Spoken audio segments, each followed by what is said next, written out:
Começamos o mês de dezembro. Eu sou a Marcela e esse é o Baseado em Fatos Reais.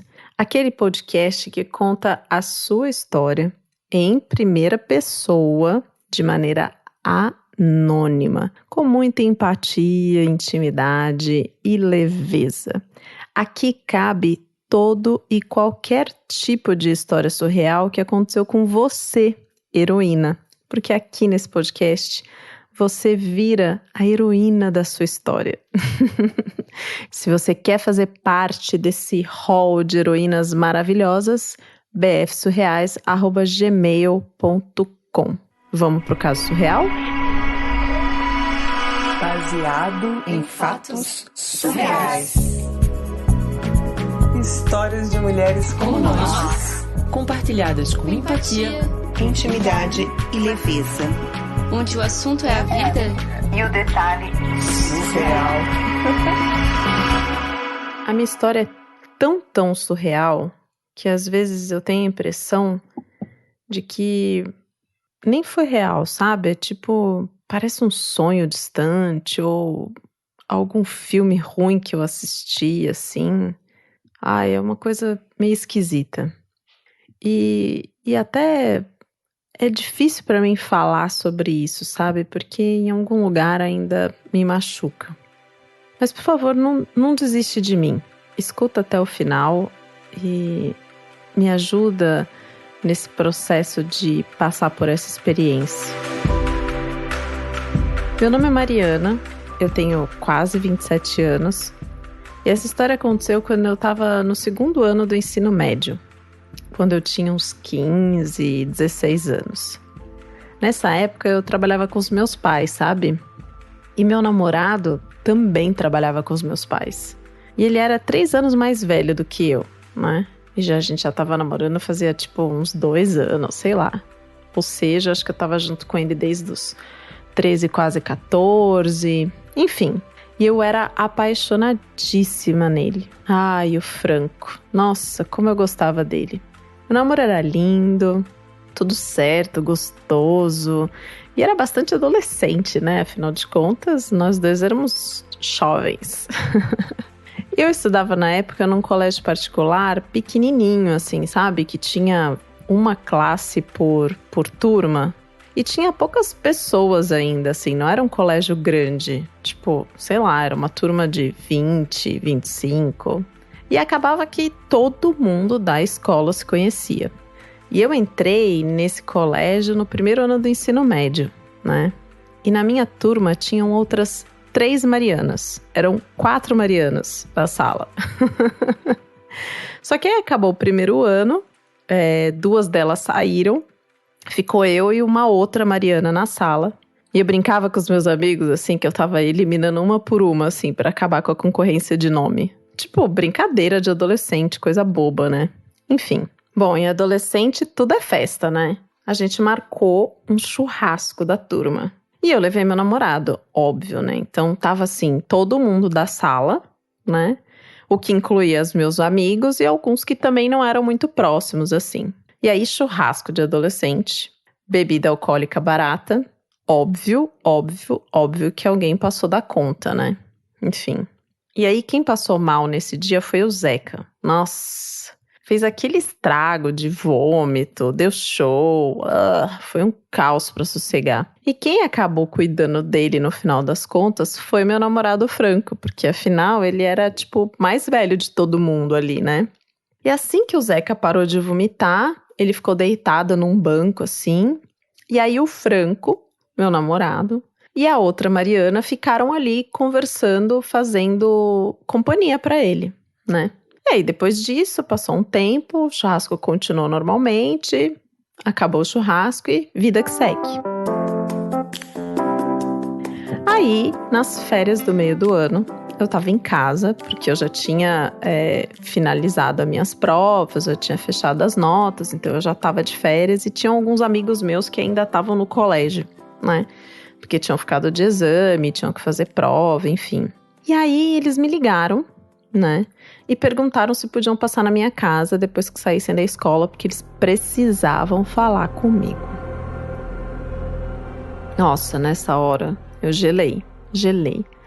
Eu não fazia ideia do que poderia ser, mas sabe quando você sente que boa coisa não é? Tipo, preciso ir aí falar com você pessoalmente? Enfim, aí quem foi na minha casa, né? Minha melhor amiga de infância, um grande amigo que eu fiz na escola e uma outra menina que eu não tinha muita proximidade, e ela era amiga da minha amiga, enfim, tava lá. E eu não tenho muita lembrança, assim, de como foi exatamente a nossa conversa, não é? Mas eu só sei que o resumo era que tava rolando um boato no colégio de que o meu namorado, o Franco, ele estava me traindo.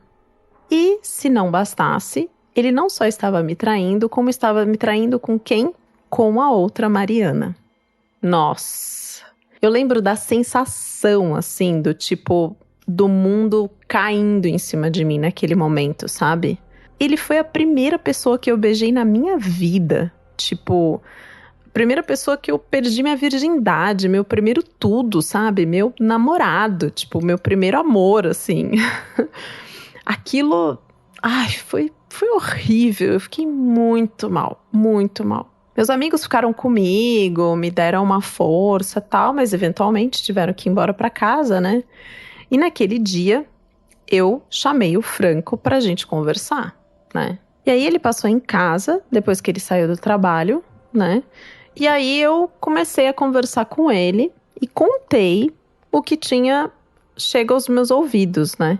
E eu disse, ó, pra mim não dá, não aceito isso, quero terminar, né? Ele negou, tipo, dedo cruzado, pé junto, disse que era mentira, que eu era o amor da vida dele, que aquilo era só fofoca de colégio, que não tinha nada a ver, que só porque naquele dia do churrasco ele ficou ajudando o Zeca e ela tava perto, enfim. E aquilo tudo me parecia muito honesto, sabe? Porque, poxa, era meu namorado, sabe? Há 2 anos, assim, né? Meu primeiro amor, enfim, ele tava conversando comigo, se dizia apaixonado, tava negando tudo. Ele fez eu acreditar que era tudo mentira e a gente não terminou naquele dia, né? Só que eu disse para as outras pessoas que a gente tinha terminado. Tipo, eu não tive coragem de contar pra ninguém que a gente ainda tava junto, sabe? E isso foi lá, tipo, 1 mês e meio. Foram os piores dias da minha vida. E é aqui que você não vai acreditar no que aconteceu.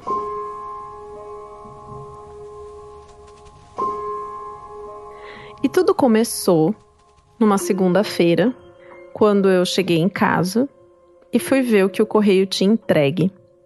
E apareceu um envelope. Um desses envelopes amarelos, grandes assim. Pois é, estava no meu nome. E dentro tinha uma carta. Uma carta que estava digitada, não era escrita à mão. E era uma carta anônima. E essa carta, ela veio com um conteúdo muito, muito louco. Era me contada uma história ali. E nessa história, quem participava era o meu namorado Franco e a outra Mariana. Pois é, era uma carta contendo um relato, como se fosse uma história, mas que na verdade falava de um encontro dos dois. Sabe, nesse dia tal, ele disse pra você que não podia te ver, mas ele meio me vê. Ele me levou no motel, a gente se beijou longamente no carro, depois ele subiu colocando a mão nas minhas coxas e a gente transou e o perfume dele... Aquilo tava na minha cabeça. Nossa, que filme de terror era aquela história. E eu pensei, não é possível, isso só pode ser uma piada. Só que no outro dia, chegou outra carta. E no outro outra, e depois outra. A minha vida virou um inferno. Um inferno. Todo dia chegava uma carta. Se não era na minha casa, era no meu trabalho. E às vezes, a carta vinha pra mim, às vezes a carta ia no nome do meu pai, às vezes a carta ia no nome da minha mãe. Tipo, era uma loucura, uma loucura. E cada carta vinha contando de um dos encontros, de alguma coisa íntima dos dois. Coisas que não tinha como ninguém mais saber, a não ser eu e ele, sabe? E que eu percebia que estavam sendo compartilhadas com essa pessoa, assim, eram coisas muito íntimas. Eu confesso, assim, que eu não me lembro muito bem de todas as histórias. Na verdade, eu faço até questão de esquecer o que estava escrito lá, sabe? Mas foi o suficiente para que eu começasse a confrontar ele e aquilo virar uma rotina. Eu mostrava para ele a carta, eu falava com ele sobre aquilo e ele inventava milhares de desculpas e dizia que era mentira, que era uma conspiração, e ele implorava e eu simplesmente não conseguia terminar com o cara. Veja, eu tinha só 16 anos. Ele era meu primeiro namorado, sabe? Eu tava recebendo cartas anônimas, tipo, sei lá de quem. Quem que tava fazendo isso? Foi um ciclo do demônio, assim, tipo, a gente brigava e aí eu não conseguia comer e aquilo ficava me atormentando e bastava eu chegar em casa e perceber que tinha um envelope para que aquilo já me desse suor, tremedeira, um frio na espinha. Ai, tava péssimo, péssimo. Até que um dia eu tava na escola e esse foi, assim, o ápice de tudo aquilo. Eu tava na aula, no meio da aula, e aí bateram na porta, pediram licença pro professor e olharam pra mim, tipo, com um sorriso no rosto, assim, de alegria, dizendo: Mariana, vem comigo que chegou um negócio pra você na secretaria. Tipo, parecia uma coisa boa, sabe? Uma surpresa, sei lá. Eu até me animei um pouco, assim, na hora que eu levantei e fui caminhando com ele e fui chegando assim e vi aquele vaso com uma flor vermelha e um envelope. Eu pensei, nossa, né, tipo, acho que o Franco quis fazer uma surpresa, ou meus pais, sei lá, tipo, passou pela minha cabeça que podia ser uma coisa boa. Só que na hora que eu abri o envelope, não era nada disso. De dentro saiu mais uma daquelas cartas digitadas, com o mesmo conteúdo péssimo, e de novo repetindo que o meu namorado estava me traindo. O vaso caiu da minha mão e eu comecei a chorar. E todo mundo que estava na secretaria, o monitor que tinha me chamado, tipo, ninguém estava entendendo o que estava acontecendo, porque eu estava chorando de desespero. E estava todo mundo feliz, achando que aquilo era uma coisa boa, sabe? E aí a coordenadora saiu da sala e viu aquela cena e eu não conseguia parar de chorar, me trouxeram um copo de água e eu, sabe, lutando muito para conseguir me acalmar, enfim, até que foi passando e aos poucos eu comecei a soluçar um pouco aquilo que estava acontecendo comigo. Eu contei das cartas, eu contei da traição, eu contei que tinham dito que a outra garota era a Mariana da minha sala. E eu disse que eu não sabia o que fazer, porque eu conversava com meu namorado, ele dizia que não, eu não ia confrontar a menina, porque afinal de contas estavam chegando coisas anônimas, sei lá, não queria. E eu tava naquela situação horrorosa, sendo atormentada.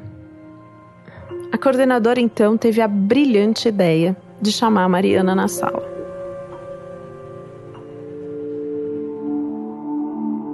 E aí ficamos, coordenadora, eu, Mariana, e a outra Mariana, ali na sala, conversando sobre aquela situação. E enquanto a gente conversava, a coordenadora, claro, perguntou para Mariana o que estava acontecendo, né?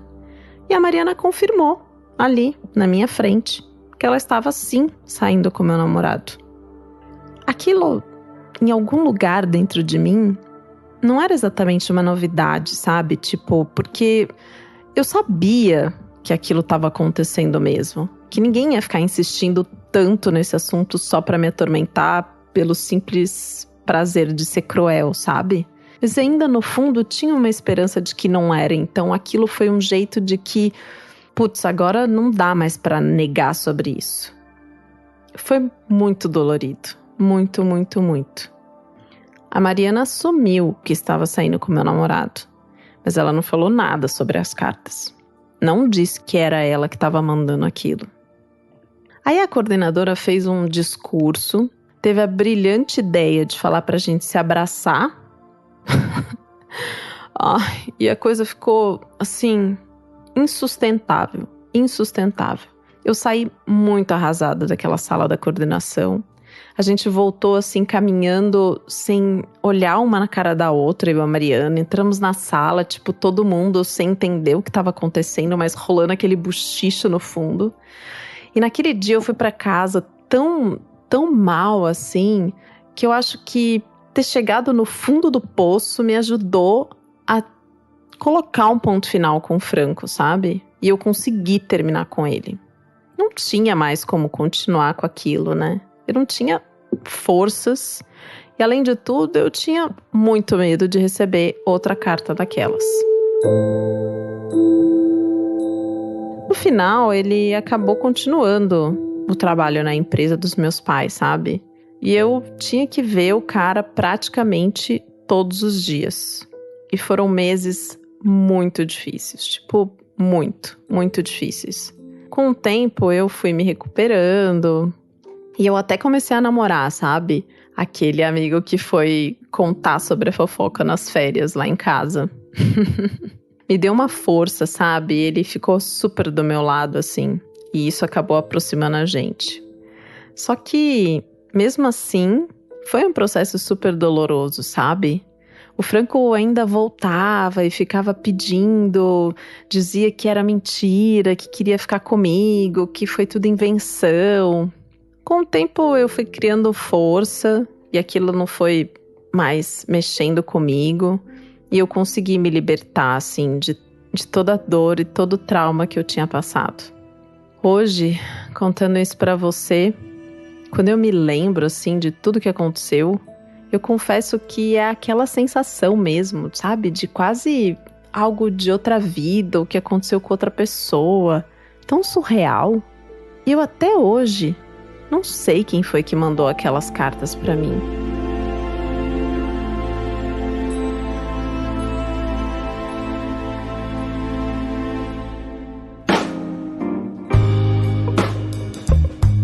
Uou. Cartas anônimas falando da traição do namorado. Puxado, hein, gente? Puxadaço. Eu fiquei aqui, nossa, tentando imaginar um pouco como é que foi essa situação, assim, porque o primeiro namorado é uma coisa é muito marcante, né? Adolescência, tá tudo, assim, no limite dentro da gente. As relações parece que são, sabe, vida ou morte, assim, super profundas e eternas e intensas. Então eu fico imaginando que deve ter sido muito puxado pra heroína. Muito puxado mesmo, assim. Fora que, cara, até hoje, sem saber quem mandou aquela carta, meu Deus do céu. Eu não consigo dormir. Tipo, se eu perco coisas na minha casa, sabe? Aquela pessoa que pede a tampa da Tupperware, se ela não descobre onde foi parar, ela não descansa. Imagina receber uma carta que você não sabe quem mandou. Nossa Senhora. Eu já contei aqui uma vez nesse podcast sobre o CD que eu ganhei na rua de um estranho, que eu nunca descobri por que aquele CD chegou na minha mão, enfim, né? Por que ele me deu aquele CD, e era um CD de coletânea de músicas que ele gravou, enfim, e eu nunca mais consegui encontrar aquela pessoa. Bizarro. Mas fiquei apaixonada pelo CD. Enfim. Que bom que no final das contas a heroína conseguiu, né, passar por essa situação, porque é muito ruim a gente estar nesse lugar, né? Tipo, a gente gosta de alguém e aí alguém vem e conta que essa pessoa não tá sendo honesta com a gente, né? Que tá passando a gente pra trás. E aí a gente fica naquele mix entre o que a pessoa nos diz e o que as outras pessoas que estão em volta estão falando. É uma situação muito difícil. Muito difícil, que eu acho que a gente novo, assim, ainda é mais difícil de lidar. Então, heroína, parabéns, viu? Que bom que você conseguiu passar por isso.